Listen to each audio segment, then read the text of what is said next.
నమస్కారము. ఈరోజు మనం చిన్నపిల్లల నీతి కథలలో మంచి నిర్ణయం అనే కథ ఒకటి తెలుసుకుందాము.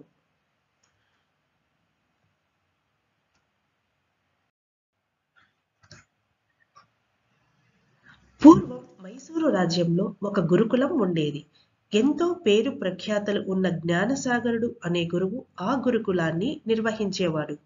ఒకసారి ఆ గురుకులంలోని విద్యార్థి ఒకడు తన తోటి విద్యార్థి వస్తువుల్ని దొంగలిస్తూ ఉంటే అక్కడున్న వారు అతన్ని పట్టుకొని గురువుకి అప్పగించారు.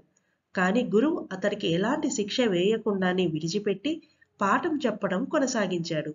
మరికొద్ది రోజులకు కూడా ఆ విద్యార్థి వేరొకరి వస్తువులు దొంగలిస్తుండగా సహచరులు గమనించి గురువుకి చెప్పారు.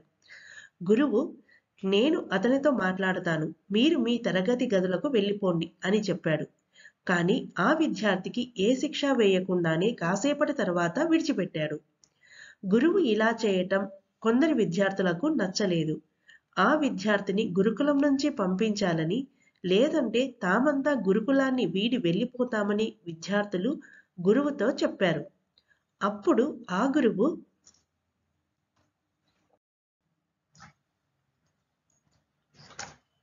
పిల్లలు, విద్యాభ్యాసం వల్ల మీ అందరికీ ఏ పని చేయవచ్చో ఏ పని చేయకూడదో ఇప్పటికే అర్థమై ఉంటుంది. మీ సోదరుడికి అనగా సహ విద్యార్థికి ఇంకా ఆ విషయం అర్థం కాలేదు. కాబట్టి మీరంతా ఇక్కడి నుంచి వెళ్ళి మరో చోట చేరినా మీకు ఎలాంటి ఇబ్బంది ఉండదు. ఆ విషయాలు తెలుసుకున్నాక గాని మీ సోదరుణ్ణి ఇక్కడి నుంచి పంపించను అని వారికి వివరించి చెప్పాడు వారి గురువు. ఆ మాటలతో ఆ విద్యార్థిని శిక్షించకపోవడం వెనుక గురువు ఉద్దేశం విద్యార్థులకు అర్థమైంది.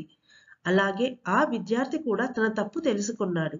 ఆ తర్వాత నుంచి అంతా కలిసి బాగా చదువుకోసాగారు. ఇందులోని నీతి, తప్పు చేసినప్పుడు దండించకుండా వారిలో మార్పును తీసుకొని రావాలి.